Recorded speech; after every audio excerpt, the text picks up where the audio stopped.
সম্মানিত হাজিরিন, আজকে আমরা জানব কুরবানি সম্পর্কে। আজকের আলোচনার বিষয় কুরবানি। আমরা যারা কুরবানি দিচ্ছি, যাদের আল্লাহ রাব্বুল আলামিন সামর্থ্য দিয়েছেন, আমরা কুরবানি দেব একমাত্র আল্লাহর উদ্দেশ্যে। আল্লাহ রাব্বুল আলামিন বলেন, ফাসল্লি লি রব্বিকা ওয়ানহার, তোমরা তোমার রবের জন্য, একমাত্র আল্লাহর জন্য নামাজ আদায় করো এবং কুরবানি দাও। তাহলে একমাত্র আমরা কার উদ্দেশ্যে কুরবানি দেব? আল্লাহর উদ্দেশ্যে, আমাদের রবের উদ্দেশ্যে। কুরবানি দেওয়ার আগে অবশ্যই আমাদের অন্তরকে পরিশুদ্ধ করতে হবে, কারণ কুরবানি শুধু আর্থিক ইবাদত নয়, এটা ত্যাগ, আন্তরিকতা, এই তিনটা বিষয় মিলেই হচ্ছে কুরবানি। আল্লাহ রাব্বুল আলামিন বলেন, লা ইয়ানালুল্লাহা লুহুমুহা ওয়ালা দিমাউহা ওয়ালাকি ইয়ানালুহু তাকওয়া মিনকুম। যে পশুটা কুরবানি দিচ্ছ, তোমাদের ওই পশুর রক্ত মাংস কোনো কিছুই আল্লাহর দরবারে পৌঁছায় না। আল্লাহ দেখেন তাকওয়া মিনকুম, অন্তরের ভয়, তাকওয়া মনের মধ্যে কি আছে তাই। এজন্য আমাদের অন্তরকে একনিষ্ঠ করতে হবে। একমাত্র আল্লাহর উদ্দেশ্যে কুরবানি দিচ্ছি, এই মনোভাব নিয়ে আমাদেরকে কুরবানি দিতে হবে। কুরবানি দেওয়ার সময় আপনারা অবশ্যই খেয়াল রাখবেন যে ব্যক্তির সঙ্গে আপনারা কুরবানি দিচ্ছেন সে নামাজ পড়ে কিনা। বেনামাজের সঙ্গে আপনারা কখনোই কুরবানি দিবেন না। বেনামাজের সঙ্গে কুরবানি দিলে এ কুরবানি কবুল হবে না, কারণ কুরবানি দেওয়া হচ্ছে ওয়াজিব আর নামাজ হচ্ছে ফরজ। আল্লাহ, আমি যে তিনজনের সঙ্গে কুরবানি দিচ্ছি তাদের উপার্জন যদি হারাম হয় তাহলে তো আমার কুরবানি নষ্ট হয়ে যাবে। এ বিষয়ে নামাজের পরে হুজুরের সঙ্গে কথা বলার দরকার। আল্লাহ রাব্বুল আলামিন আমাদেরকে একমাত্র আল্লাহর উদ্দেশ্যে একনিষ্ঠভাবে কুরবানি করার তৌফিক দান করুক, আমিন। যারা কবলাল জুমার নামাজ পড়েননি, কবলাল জুমার নামাজ পড়ে নেন।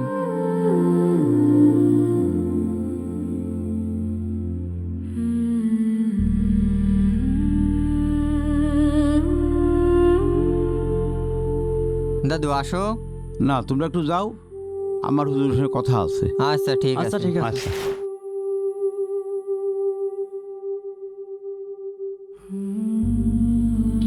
ঠিক আছে, তুমি দরজা দিয়ে দাও। আচ্ছা ঠিক আছে হুজুর, দিচ্ছি।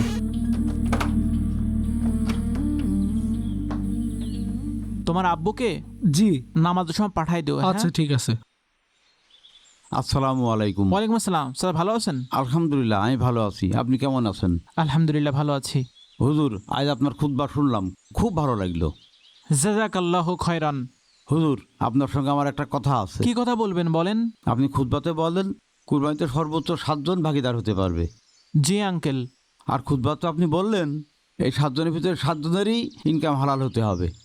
এর ভিতরে একজন যদি হারাম ইনকাম করে থাকে তাহলে 7 জনের কুরবানিই হবে না। শুধু তাই নয়, বেনামাজের সঙ্গেও কুরবানি দিলে কুরবানি কবুল হবে না।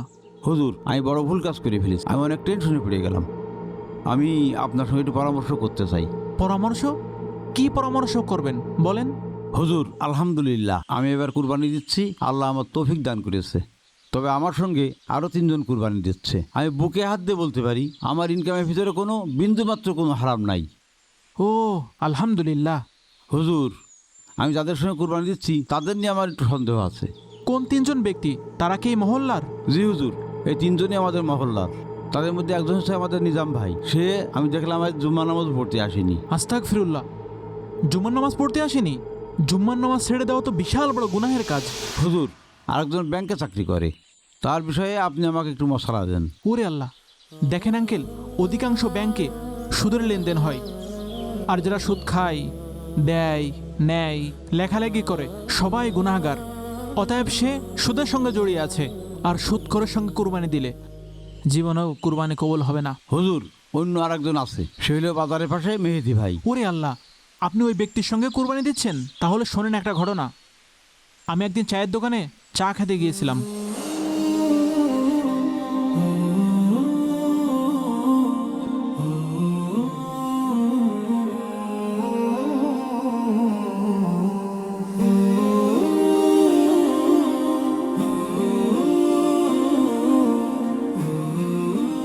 হুজুর, আপনি দক্ষিণ পাড়া মসজিদের ইমাম সাহেব না?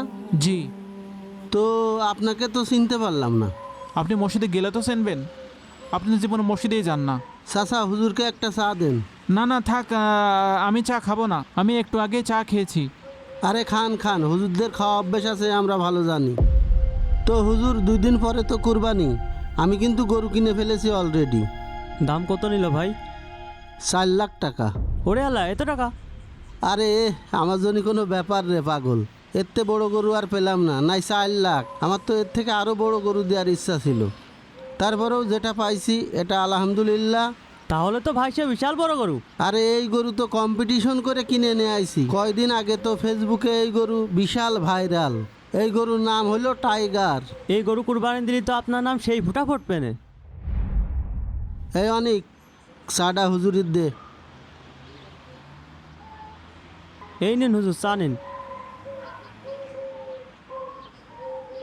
যা বলছিলাম, কুরবানির নামাজ পড়িয়ে প্রথমে আমার গরুটাই কুরবানি দেবেন। জি জি, অনেক ঝামেলা তো বড় গরু, এই বিষয়টা যেন আপনার মাথায় থাকে। ইনশাল্লাহ আমি চেষ্টা করবানে। থাকেন, আমি আসি।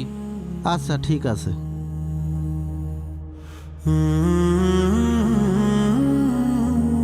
আঙ্কেল, আপনি যে 3 জনের সঙ্গে কুরবানি দিচ্ছেন, আমি হিসাব করে দেখলাম এই 3 জনের সঙ্গে আপনি কুরবানি দেন, আপনার কুরবানি জীবনও কবুল হবে না। আপনি এখনই যান। বলেন কি আপনি? আপনি এখনই যান, যাই এই কুরবানি ক্যান্সেল আচ্ছা করেন। ঠিক যান আছে, আমি এক্ষুনি যাচ্ছি। যান। আচ্ছা হুজুর, আমি তো একটা জিনিস বুঝতে পারলাম না। কি বিষয়? এই যে যারা কুরবানি দেয় সুদের টাকায়, এই সুদের টাকা দিয়ে কুরবানি দিলে কুরবানি কবুল হবে না কেন হুজুর? দেখো, আল্লাহ রাব্বুল আলামিন পবিত্র, আর তিনি পবিত্র জিনিস গ্রহণ করেন, অপবিত্র কোনো কিছু গ্রহণ করেন না। সুদ খাওয়া বিশাল বড় পাপের কাজ। আল্লাহ রাসূল সাল্লাল্লাহু আলাইহি ওয়াসাল্লাম বলেছেন যে সুদ এত বড় ভয়ানক পাপ যে এটার সর্বনিম্ন গুনাহ হচ্ছে মায়ের সঙ্গে জিনা করা। তাহলে এত বড় পাপ এই মানুষের, অর্থ উপার্জন যেহেতু হারাম, তাহলে তার কুরবানি কিভাবে কবুল হবে বলো? ওই জন্যই হুজুর আমার আব্বু সবসময় একা একাই কুরবানি দেয়, এটা কাউকে ভালো। ভাগে নেয় না। এটা খুবই ভালো। আচ্ছা চলো। চলেন।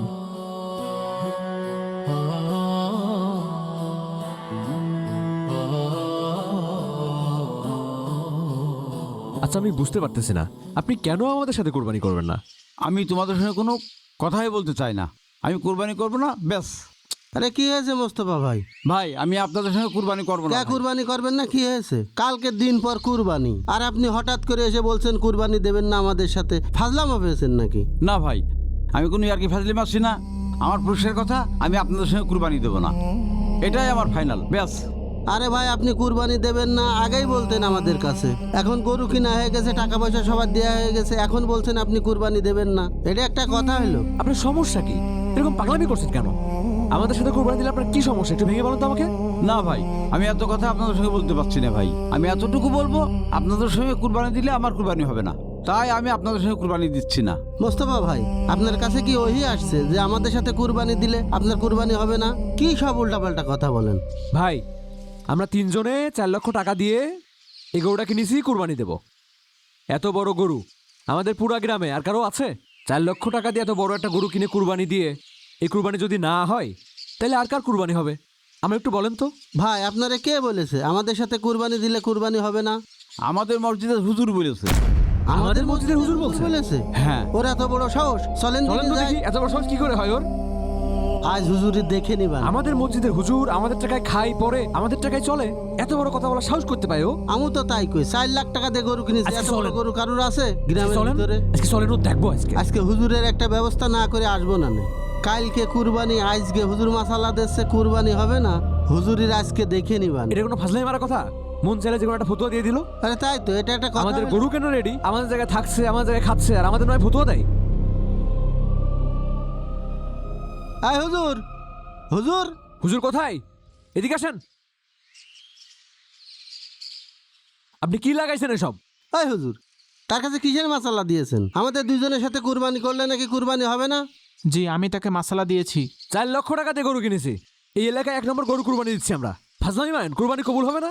আমরা যে গরুটা কুরবানি দিচ্ছি এই এলাকার 1 নম্বর গরু। এই গরুর ধারের কাছে কোনো গরু যাবে না, আর কুরবানি হবে না মানে? আপনি কি ফাজলামো পেয়েছেন? হুজুর, 4 লক্ষ টাকা দিয়ে গরু কিনে কুরবানি দিলে যদি কুরবানি কবুল না হয়, তাহলে আপনি বলেন কত টাকা দিয়ে গরু কিনে কুরবানি দিলে সেই কুরবানি কবুল হবে? আমরা সেই টাকা দিয়ে গরু কিনে কুরবানি দেব। দেখুন, গায়ের জোরে বিশাল বড় পশু কিনে কুরবানি দিলেই কুরবানি কবুল হবে না। এসবের মূল্য আল্লাহর কাছে নাই। আল্লাহ দেখেন অন্তর। আল্লাহ রাব্বুল আলামিন বলেন, লা ইয়ানালাল্লাহু লুহুমুহা ওয়ালা দিমাউহা ওয়ালাকিন ইয়ানালুহু তাকওয়া মিনকুম। তোমাদের কুরবানিকৃত পশুর রক্ত ও মাংস কোনো কিছুই আল্লাহর দরবারে পৌঁছায় না, তিনি দেখেন তোমাদের তাকওয়া। তাই আমাদের অন্তরকে ঠিক করতে হবে। আমাদের তাকওয়া অর্জন করতে হবে, একনিষ্ঠভাবে আল্লাহর জন্য কুরবানি দিতে হবে। দেখুন, সর্বপ্রথম কুরবানি দেওয়ার আগে আপনাদের অন্তরকে পরিষ্কার করতে হবে। মানুষকে দেখানোর জন্য কুরবানি দিলে কুরবানি কবুল হবে না। আপনারা যেভাবে প্রচার করে বেড়াচ্ছেন, বিশাল 4 লক্ষ টাকা দিয়ে গরু কিনে কুরবানি দিচ্ছেন, এর মাধ্যমে আপনারা বোঝাচ্ছেন যে আমরা মানুষকে দেখাচ্ছি, মানুষকে জানাচ্ছি। এটা সম্পূর্ণ রিয়া। এর জন্য আপনারা সওয়াব তো পাবেনই না, আরও আপনারা গুনাহগার হবেন। গুনাহগার? টাকা দিয়ে পশু কিনে কুরবানি দিব, এতে গুনাহগার হবো মানে? কি বলতে চাচ্ছেন আপনি? আমার তো মনে হচ্ছে না আপনারা আল্লাহর উদ্দেশ্যে কুরবানি দিচ্ছেন। আপনাদের যে উদ্দেশ্য আমি বুঝতে পারলাম, তা সম্পূর্ণ মানুষকে দেখানোর জন্য। এছাড়া আপনারা হারাম উপার্জনের সঙ্গে জড়িত। আরও শোনেন, বেনামাজের সঙ্গে যদি কুরবানি দেওয়া হয়, তাও কুরবানি কবুল হবে না। নামাজ না পড়লে কুরবানি হবে না কেন?